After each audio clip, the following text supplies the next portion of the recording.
आज सीटू संघटनेच्या वतीने आम्ही अंगणवाडी कर्मचारी संघटना ही मोर्चा घेऊन आलेलो आहे। तर हे खास यासाठी की आत्ता जो आम्हाला जे मातृवंदनेचे जे काम दिलेले आहे या शासनाने, तर ते काम इथे प्रकल्प अधिकारी, आमच्या CDPO, पर्यवेक्षिका या खूप बळजबरी करतात की मातृवंदनेचे ऑनलाईन फॉर्म तुम्हीच भरा। पण सरकारला हे समजत नाही की त्यांनी आम्हाला फक्त 4Gचे मोबाईल दिले आणि त्यात पण जे त्यांनी सिम कार्ड दिलेले त्याचं सिम कार्डला कुठेही नेटवर्क नसतो। मग ते ऑनलाईन फॉर्म भरायचे कसे?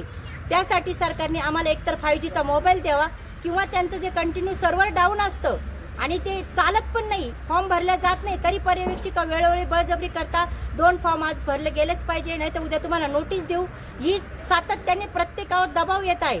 तो दबाव कमी झाला पाहिजे आणि खरोखरच मागच्या आठवड्यापासून प्रत्येक ज्या सेविकांचे काम कमी झालेले आहे त्या प्रत्येक सेविकेला नोटीस दिलेली आहे आणि त्यांनी नोटीसची अशी मागणी केली की तुम्ही त्यांचं तातडीने उत्तर द्यावे। आता जर तिथे नेटवर्क इश्यू आहे, त्यांची वेबसाईट सतत कंटिन्यू बंद असते, वेबसाईटला सतत प्रॉब्लेम असतो, तर सेविका काम करणार कशी याचा अगोदर शासनाने उत्तर द्यावं। आणि त्यातली त्या शासनाने हे सांगितलेलं आहे की तो फॉर्म 2 मिनिटांमध्ये भरला गेला पाहिजे। अगोदर शासनाने आम्हाला तो फॉर्म 2 मिनिटांमध्ये स्वतः बसून भरून दाखवावा आणि त्यानंतरच आम्ही तो 2 मिनिटांमध्ये भरू। हे सगळे निकष सरकारने काढले पाहिजे। मातृवंदनाचे फॉर्म आम्ही पर्यवेक्षिका यांना ऑफलाईन द्यायला तयार आहे, ते काम आमच्याकडनं घेऊन पर्यवेक्षिकांनी करावे, ऑनलाईन त्यांनी भरण्यात यावे, ही सरकारने तातडीची आमची मागणी अगोदर मान्य करावी।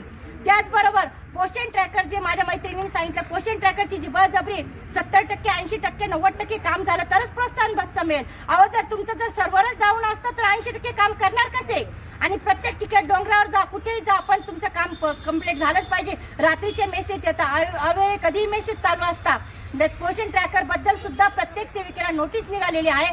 तर सरकारला हीच विनंती आहे की अगोदर सर्व्हर त्यांनी क्लिअर करावं, सगळ्या दुरुस्ती करावी सगळ्या घटनांची, आम्हाला 5Gचा मोबाईल द्यावा आणि नंतरच त्यांनी आमच्याकडनं ही कामाची अपेक्षा करावी। एवढे बोलून मी माझे 2 शब्द संपवते। CITU जिंदाबाद, CITU जिंदाबाद।